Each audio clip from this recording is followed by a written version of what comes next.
안녕하세요. 안녕하세요. 저도 인사를. 제가 먼저 하고. 네. 제가 먼저 인사한 다음에 인사 기회를 한번 드릴게요. 네, 알겠습니다. 재밌어요. 제가 유재석하고 조세호 혼합이라고 생각하시면 됩니다. 네. 안녕하세요. 강복자식품 대표 정용균입니다. 저를 아시는 분은 정아트로 아시는 분도 계신데, 오늘은 저희가 후원하는 강복자 피플의 서소영 작가님을 만나러 왔습니다. 첫 인터뷰가 되겠고요. 자, 작가님 인사 한번 부탁드리겠습니다. 네, 안녕하세요. 열심히 작업하고 있는 서소영 작가입니다. 자, 저희가 진주에서 진해로 와서 여기가 작가님이 작업하시는 공간이자 생활하시는 집이 되는 곳이고요.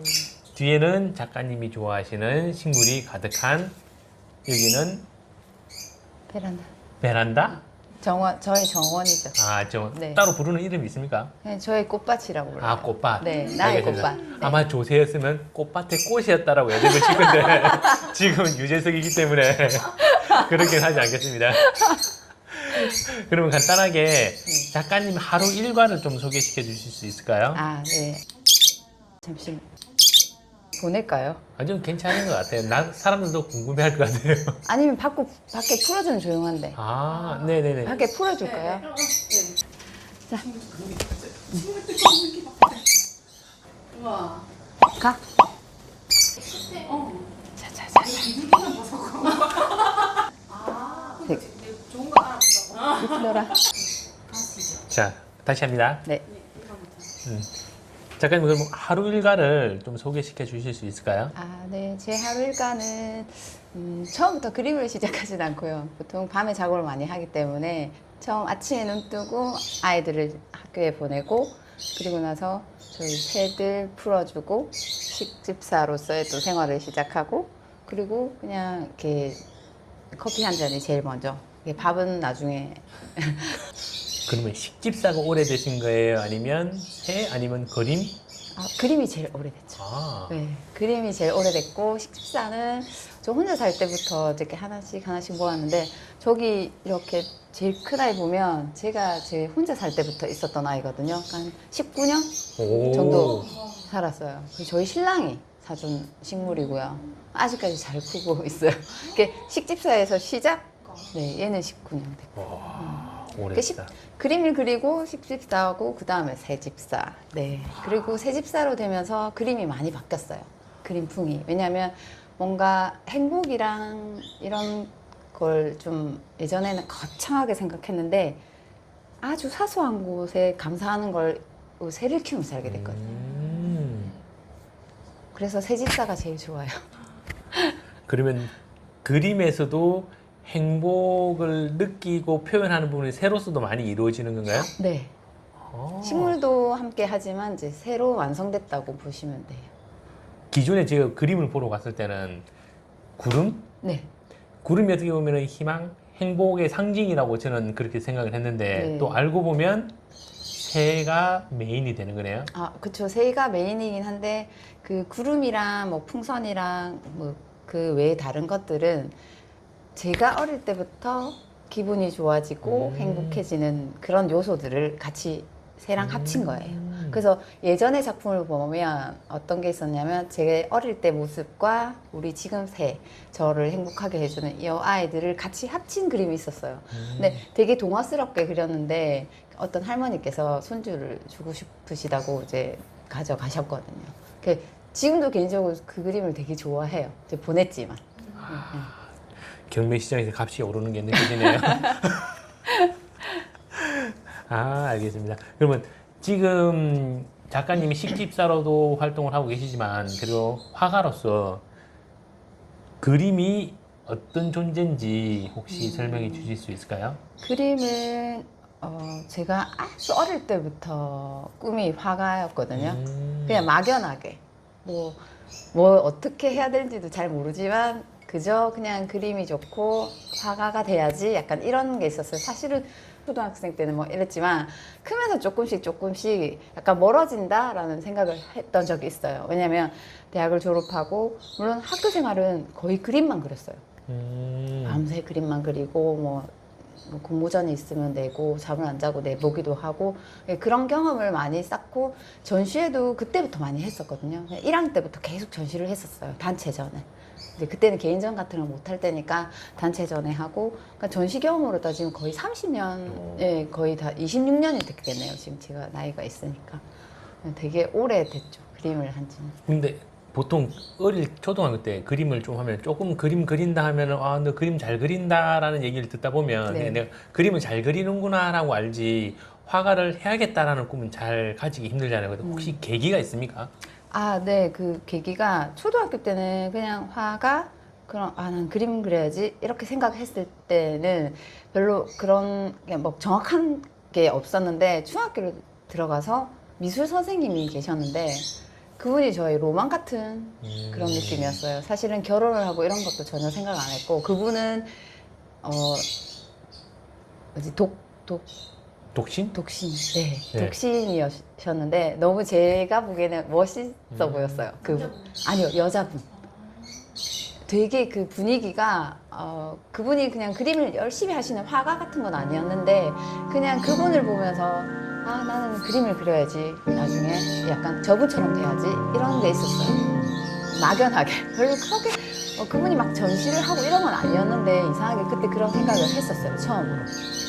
그러면 그 선생님이 어떻게 보면 인생의 워너비 같은 아, 네, 그랬을 수도 있어요. 근데 아무리 워너비라도 내가 실제로 그림을 그렸는데 이게 사회가 받아주지 않는 그림이면 나만 좋아하는 그림이라고 하면 또 꿈을 이루기는 힘들잖아요. 아, 네, 그분이 미술 선생님이었기 때문에 미술이란 그 자체를 제가 이제 동경하게 됐던 것 같기는 해요. 그분이 그 판서를 할 때도 너무 글이 멋있었어요. 그러니까 예술 글이 아니라 그림 같은 글을 이렇게 하셨는데 수업할 때도 그것조차도 되게 멋있어 보였고 나도 저분처럼 멋진 사람이 돼야지 이렇게 뭐 미술 선생님이 돼야지 이런 건 아니었는데 그냥 막연하게 그냥 그런 생각을 하게 된 동기가 그분이었던 것 같아요. 그래서 남날은 안목은 좀 있으셨던 것 같아요.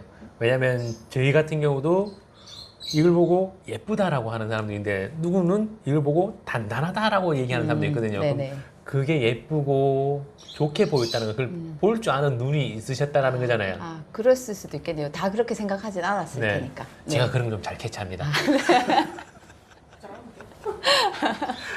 아, 그러면 그렇게 했을 때 그림을 그렸을 때 어렸을 때 주위 반응 같은 게 있습니까? 왜냐하면 저 같은 경우도 저희 아버지는 항상 저한테 얘는 손재주가 많다라고 하시면 저는 집에 있는 걸 막 뜯어보는 걸 좋아했어요. 그러면 혼날 줄 알았는데 항상 칭찬해 주시는 거예요. 와. 손재주가 좋다고. 부모님이 멋지시네. 네, 그래서 항상 그런 게 대해서는 스트레스가 없었기 때문에 혹시 그런 과정이나 그런 게 좀 있었는지. 저는 사실 큰 언니가 그림을 저보다 더 잘했었거든요. 사실은 그 선생님도 제가 그 중학교에 들어가기 전에 그 선생님 존재를 알았어요. 그러니까 네 이미 알고 있었어요. 아 그래서 모르는 분인데 계속 생각을 하고 있었어요. 왜냐면 그 계기가 언니가 그 선생님을 너무 미술 선생님을 좋아했고 큰언니 또한 그림을 하고 싶어 했는데 사실 전에 말씀드렸다시피 저희 아버님이 일찍 돌아가시다 보니까 작년은 이렇게 언니가 그 꿈을 접었었어요. 화가의 꿈을. 그렇지만 그때 미술 선생님을 너무 좋아했고 그 미술 선생님이 좋아하는 꽃차를 언니가 직접 만들고 싶어 했었거든요. 그래서 제가 들국화를 꺾어서 말려서 드린 적이 있었어요. 얼굴도 모르는 분인데 그때부터 좋아했던 것 같아요. 그분을 빨리 만나고 싶고 그래서 중학교 가서 미술 선생님 꼭 뵈야지 약간 이런 게 있었거든요. 네, 그래서 더 제가 좀 마음이 그렇게 갔던 것 같아요. 그리고 언니가 못 이루는 꿈에 대한 제가 좀 대신 이루고자 하는 그런 마음도 있었고 나중에는 그런 마음이 생기더라고요. 어떻게 보면 가정 분위기도 그림 쪽에 대한 부분이 있었고 네. 그리고 저희 딸이 세븐틴을 좋아하거든요. 네. 세븐틴을 만나고 싶고 좋아하는 마음이 강하는데 약간 그런 순수함. 그쵸. 약간 그 미술 선생님은 화가 선생님에게는 세븐틴 같은 존재였네요. 맞아, 그랬을 수도 있어요. 처음엔 그랬었어요. 네. 이제 이해가 조금 옵니다. 네. 그리고 저희가 이제 강북대 피플이라는 후원을 진행을 하고 있는데 많은 선수들하고 대화를 하다 보면 우리가 볼 때는 그냥 경기에 가서 좋은 결과가 나왔고 와 정말 멋있다 결과가 좋다라고만 이야기를 하는데 이야기를 나누다 보면 부모님의 영향이 참 많이 받더라고요. 그 부모님이 어떤 부모님이었는지도 되게 중요하게 생각하거든요. 네. 그래서 서소영 작가님에게 부모님은 어떤 분이셨는지 소개를 좀 부탁드리겠습니다. 네, 저희 어머니는 이렇게 아버님은 좀 일찍 돌아가셨기 때문에 아버님에 대한 기억은 딱 3가지 정도가 있거든요. 그 말씀드려도 될까요? 네네네. 네, 그 목마를 태워서 그 동부 밖을 나가는 그 기억이 있고, 그리고 아프셔서 아무것도 못할 때 제가 산딸기를 그 칡랑쿨 잎에 싸서 드린 적이 있어요. 그거 기억이 있고, 그래서 산딸기를 되게 좋아해요.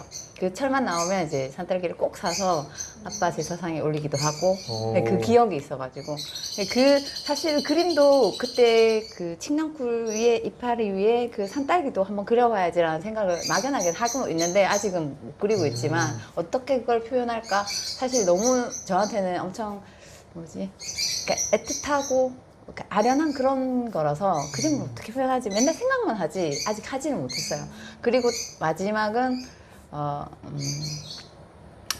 그 아프실 때 이 플라스틱 그 쟁반에 하얀 죽이랑 까만 간장 그거를 제가 딱 갖다 드린 기억이 있는데, 그걸 갖다 드리고 드시게 해야 되는데 제가 막 머리 위에 올라가고 목에 타고, 그런데 한 번도 화를 내신 적이 없었어요 저한테. 네, 그때 기억. 그래서 아빠는 저한테 엄청 나를 너무 사랑했던 사람, 이렇게 오랜 기간을 같이 하지 않았지만 그런 기억이 있었어요. 그래서 엄마의 사랑을 받았지만 아버지의 사랑도 그때 짧았지만 엄청 많이 받아서 잘 클 수 있었던 것 같아요. 상상만 해도 좀 아련하고 따뜻한 분위기는 그냥 그 칡잎에 산딸기를 싸왔다라는 게 네. 산딸기가 오는데 짓물러질까 싶어서 네, 네. 그 칡에다가 칡잎에다가 싸서 왔다는 그 생각만 해도 아버님이 딸을 생각하는 마음이 어땠는가.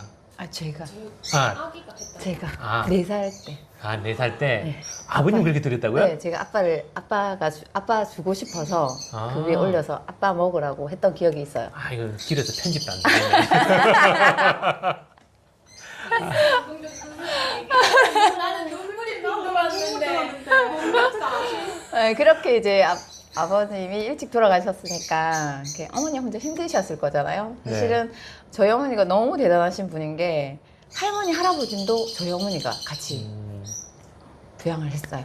이렇게 주변에 이제 삼촌도 계시고 한데도 어머니가 이제 다 같이. 근데 저는 제가 잘 클 수 있었던 이유 중에 하나가 할아버지 할머니랑 같이 살았던 거.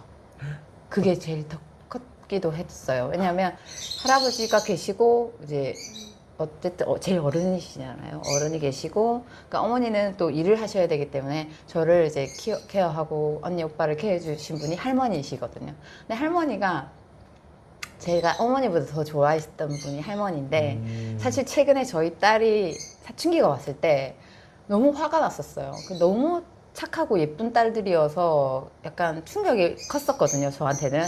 어떻게 하루아침에 저 아이들이 저렇게 변하지? 너무 충격이었는데 좀 슬프고 약간 섭섭하고 막, 아, 내가 그렇게 애를 쓰면서 키웠는데 돌아오는 게 이건가? 막 이런 생각이 들었거든요. 화도 나고. 근데 어느 날 문득 저희 둘째가 짜증을 탁 낼 때 떠올랐어요. 저는 사춘기가 없다고 생각했거든요. 근데 있었던 거예요. 할머니한테 그 사춘기를. 네. 그때 하루 많이 울고. 왜냐면 한마디도 화를 내신 적이 없었어요, 그 할머니가. 할머니가? 네, 다 받아주신 거예요. 그때부터 저는 마음을 바꿨죠. 아, 다 받아줘야지. 우리 할머니도 나를 다 받아줬으니 나도 다 받아줘야지. 약간 이런 마음을 들면서 화가 안 났었어요. 조금 더 하면 할머니 생각도 올리고. 그러니까. 네, 그렇게. 쉽지 않은데. 아, 네, 그렇게 했어요. 왜냐면 그때 몇 개가 생각이 나는데 참 할머니가 어릴 때부터 저를 키웠는데 할머니 마음이 제 마음 같을 거잖아요. 그러니까 막 조금 속상하고 눈물이 나더라고요. 지금도 할머니 생각나시는 아, 거예요? 네네네. 네, 그렇게 잘 클 수 있었던 건 할머니, 할아버지 덕분이고 그 중에 제일 큰 건 물론 어머니겠죠. 어머니가 저희를 다 부양했으니까. 나가서 진짜 일만 많이 하셨거든요. 이렇게 그나마 저는 다행인 게 시골로 와서 참 다행이었다는 생각이, 아빠가 아프시면서 내려온 거였거든요. 부산에 살다가.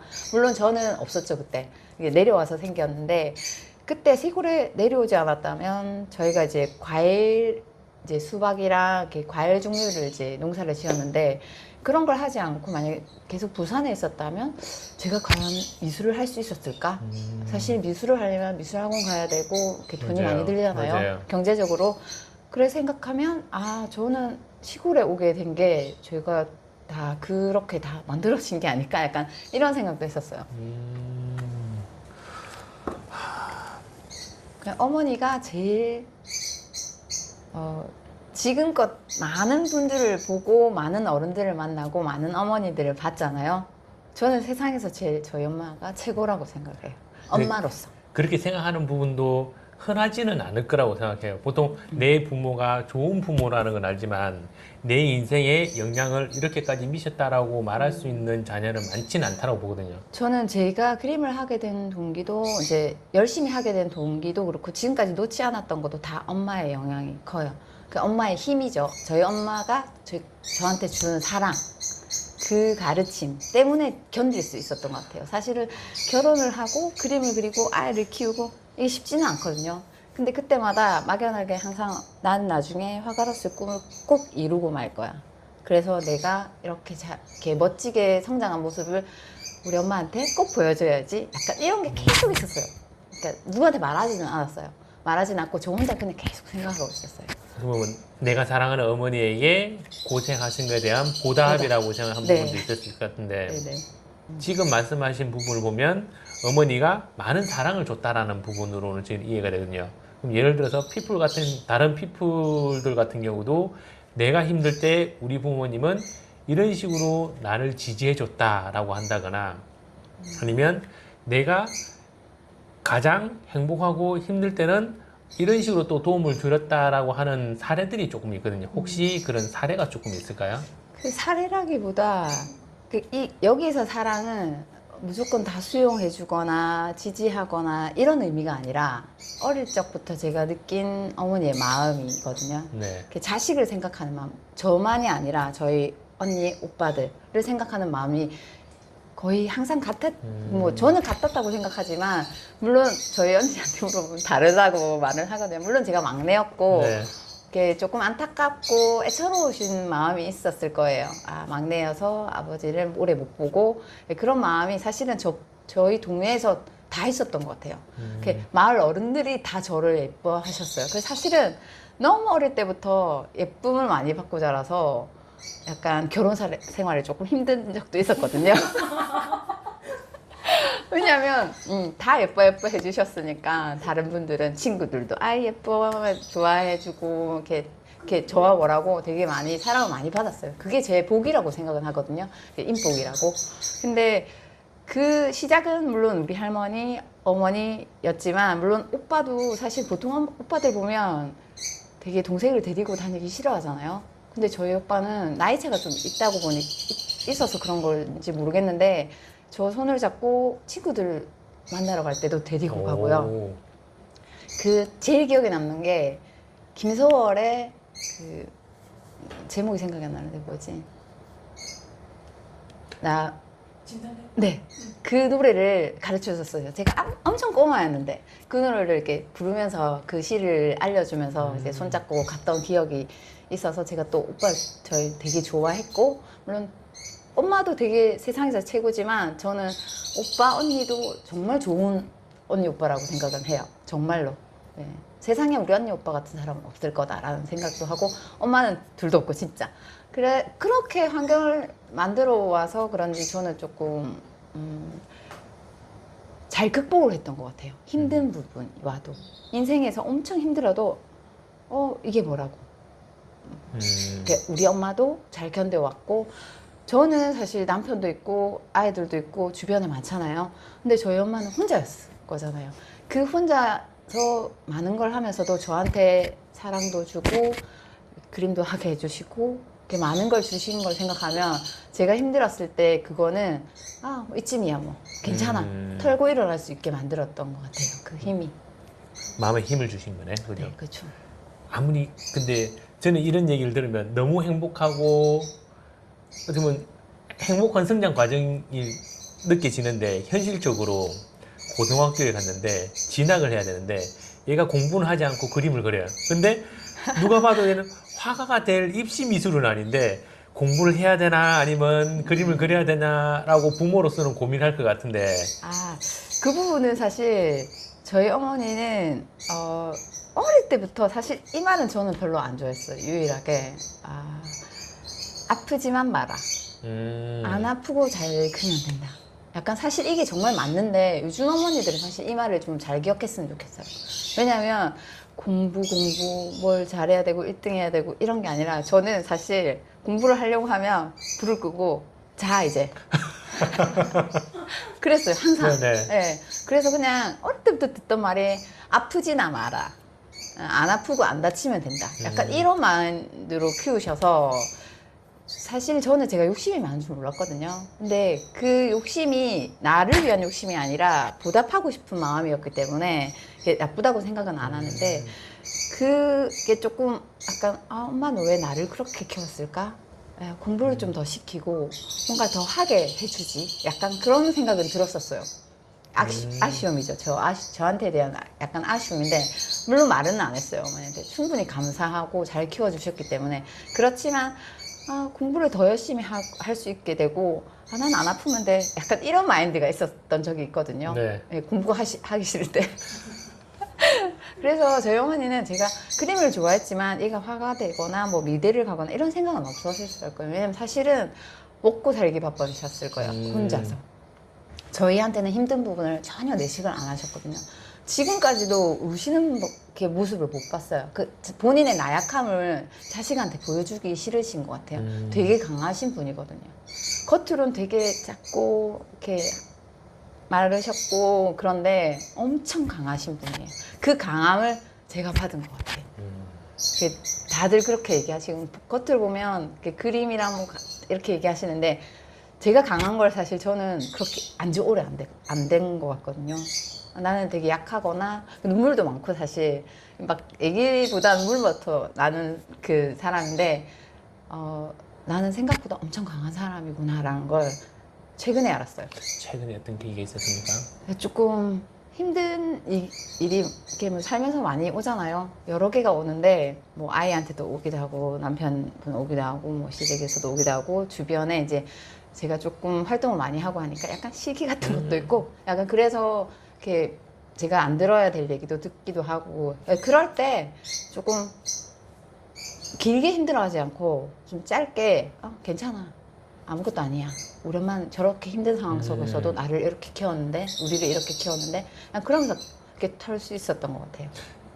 그 얘기는 나중에 하려고 했는데 어떻게 보면 그 부분이 최근에 작가님이 그림이 많이 화법이 바뀌었잖아요. 네네. 그게 그렇게 행복을 느낀 순간하고도 관계가 있습니까?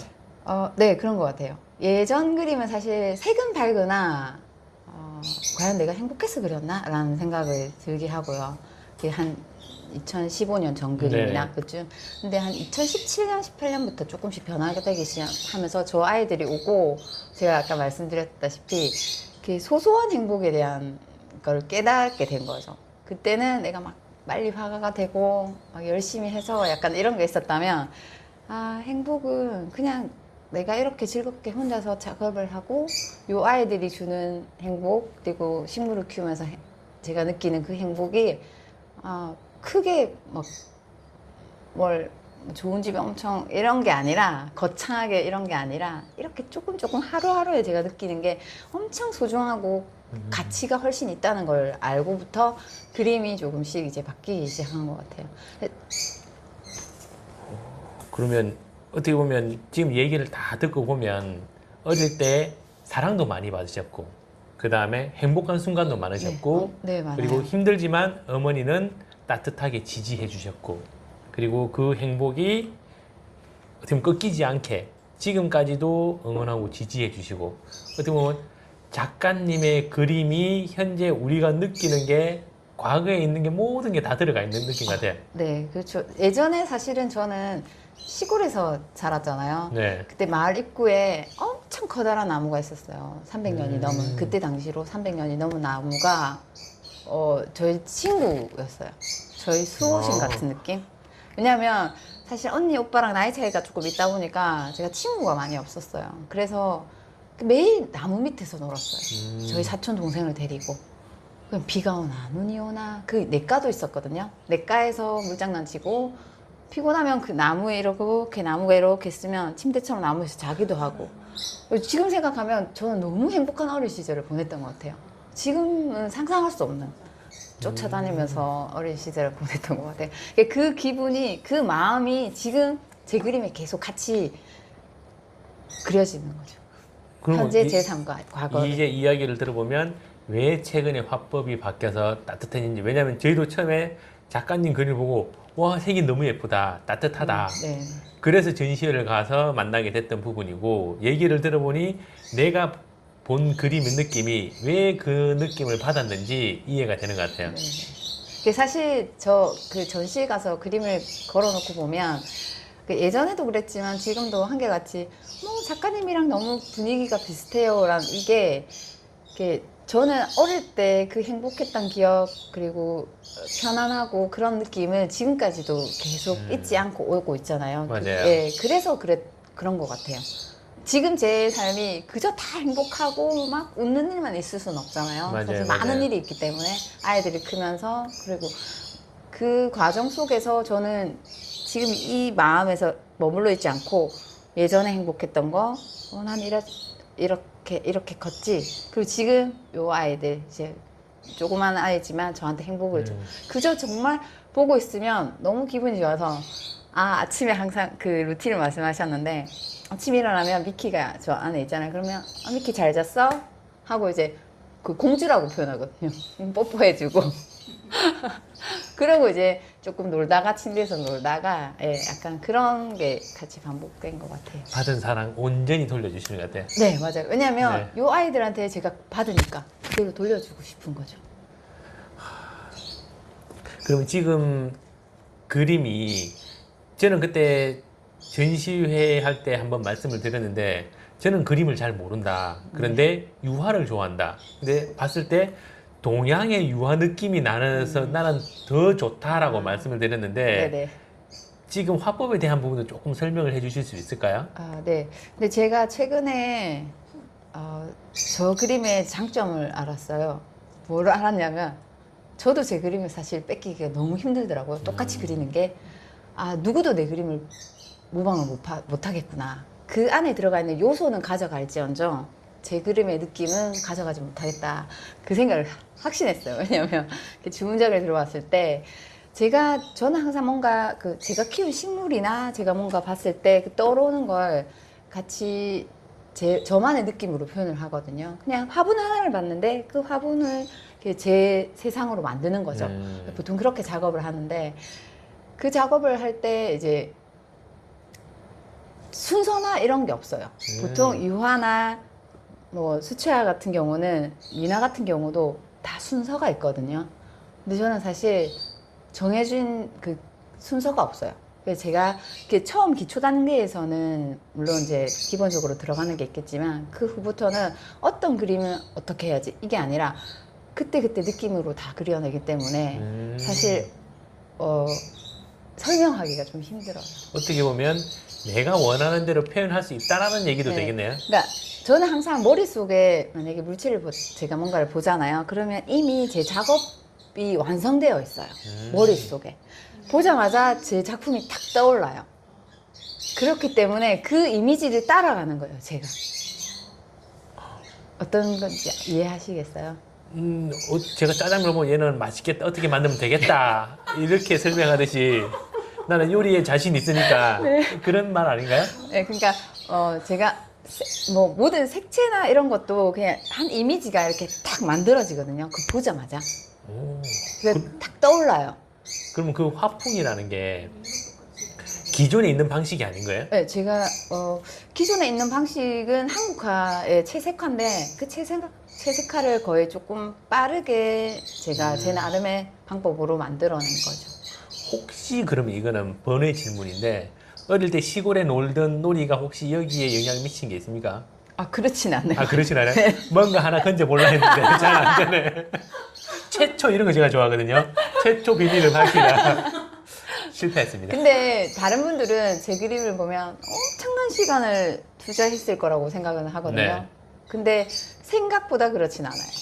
근데 저는 그 제 내용에 대해서 느낌은. 반박을 해드리고 싶어요. 네. 왜냐하면 본인을 아는 게 가장 큰 깨달음이 행복이라고 보는데 피프를 운영하는 목적 중에 하나도 그 선수 그 사람이 얼마나 훌륭한가를 깨우쳐주는 게 제 목표이기도 하거든요. 목적 중에 네네. 하나거든요. 그러면 지금 얘기를 들어보면 어릴 때부터 쌓아온 과정이 현재라고 보거든요. 그래서 네. 단순한 터치일 수 있지만 저는 그런 과정을 거쳤기 때문에 만들어진 부분이라고 저는 생각합니다. 그냥 그 느낌 자체는 아마 제가 살아온 그 삶의 느낌이 아닐까요? 그죠. 네. 그렇죠. 그러면 쭉. 저도 이야기를 듣다 보니 그림이 계속 좋아지긴 합니다. 네, 감사합니다. 그러니까 지금 50분째 촬영 중이에요. 아 진짜로? 네. 괜찮을게요. 아니 질문 많이 안 나왔거든요. 빨리 속도를 한번 내볼까요? 네네. 2부에서 계속되겠습니다. 박사님, 제가 질문 하나만 드리겠습니다. 최근에 그 서소영 화가님이 네. 유년 시절에 할머니에게 자기가 사춘기 시절에 많은 감정을 그대로 이렇게 할머니한테 토하듯이 감정을 전달했는데 할머니가 온전히 받아주셨다라는 부분 때문에 지금도 고마워하고 자기가 화가하면서 소소한 행복을 느끼는데 많은 영향을 받은 것 같다라고 말씀하셨거든요. 네, 네, 그 부분에 대해서 혹시 음. 해주실 말씀 있으실까요? 네. 혹시 쌤 제가 묻겠는데 그 온전히 받아줬다는 그 온전하다는 용어를 네. 혹시 그 작가님이 쓰신 거예요? 아니면 우리 선생님의 표현이에요? 제가 생각한 부분입니다. 그런 거겠죠. 네, 사실 이 온전히 받아들였다는 온전이라는 단어가 참 정말 진짜 귀한 건데 네, 그러니까 온전히 받아들여졌다고 느껴지는 것은 할머니가 그 손녀가 하는 행동에 대해서 설령 손녀가 버릇없는 행동을 했을지언정 아, 저 손녀가 지금 저렇구나 라고 온전히 할머니는 손녀를 공감한 거예요. 왜냐하면 손녀의 행동에 할머니가 아무런 판단하지 않고 할머니한테 저렇게 버릇없게 하면 안 되는데 라는 자기의 판단 없이 아, 지금 손녀가 저렇게 하는구나 라고 하면서 손녀가 원하는 것을 충족시켜 줬었거든요. 그러니까 손녀가 지금 성인이 되고 난 이후에 생각해 보니까 아, 할머니는 내가 무슨 행동을 했는데도 온전히 받아들여졌어. 아마 그런 것 때문에 내가 정서적으로 내가 할머니한테 존중받고 사랑받고 컸기 때문에 내가 정서적으로 우리가 예술을 한다는 것은 일단 정서적으로 자유로운 영혼이어야만이 예술 활동을 할 수 있잖아요. 네. 그러니까 내가 지금 이런 작가로서 활동하는데 할머니에게는 온전한 사랑, 그 무조건적인 수용 그런 것들이 많은 밑바탕이 됐겠다고 생각할 수 있는 거죠. 그래. 네. 그러면 네. 그 할머니한테 사랑을 많이 받은 사람들이 버릇이 없다라는 부분도 있을 수 있잖아요. 네네. 근데 앞에 말씀하신 부분을 이해하다 보면 그렇게 생각하시는 부분도 있을 수 있기 때문에 그 차이는 무엇이 차이를 결정할까요? 그렇죠. 그게 이제 그 버릇이라는 게 굉장히 중요한 질문인데요. 거기에 무조건적인 허용보다는 어른으로서 부모나 뭐 할머니도 마찬가지죠. 가족의 그런 권위가 있어야 되잖아요. 권위. 근데 권위 없이 무조건적인 수용이라든지 허용은 자녀로 하여금 자칫 버릇없고 또 약간 나태하게도 할 수 있기 때문에 무조건적인 그 허용이 바람직한 건 아니거든요. 근데 그 권위는 말로서 권위는 잘 전달되지 않아요. 근데 권위는 저는 그 어른이 어른다웠을 때 그 어른의 그냥 존재 그 자체가 보여져질 때 그 권위가 느껴진다고 하거든요. 근데 적당한 절제 그러니까 수용을 해주면서도 아 너는 그걸 원하는구나. 근데 할머니는 아니면 엄마는 지금 이러이러하기 때문에 그 부분은 안 돼. 라고 분명하게 말할 수 있는 부분이 있어야 되는 거죠. 근데 그게 평소에 자녀의 의견이나 자녀의 행동에 대한 사랑과 존중이 자기가 존중받고 있다는 느낌을 가지고 있다면 부모가 안 된다고 말했을 때 그걸 있는 그대로 안 되게 자녀가 수용해요.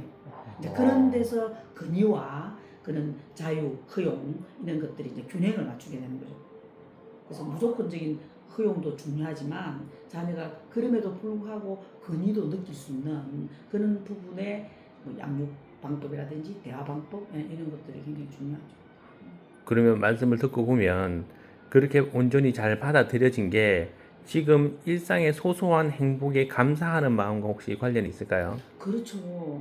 그러니까 그냥 내가 뭔가를 있는 그대로 수용했을 때는 내가 아무런 판단을 하지 않았기 때문에 판단을 해버리면 내 생각과 상대의 생각이 일치할 경우가 잘 없거든요. 예. 그럴 때는 내가 부정적인 감정이 일어나잖아요. 그럼 기분이 안 좋아지고 또 기분이 안 좋은 상태에서 상대에게 탓을 하게 되는 우리가 흔히 말하는 방어기제, 투사, 남 탓하는 탓을 하다 보면 남 탓을 한다는 것은 내가 지금 만족하지 못하다. 내가 행복하지 못할 때 상대는 남 탓을 하게 돼 있거든요. 나를 지키기 위해서. 그럼 그 행복하고 멀어지는 거죠.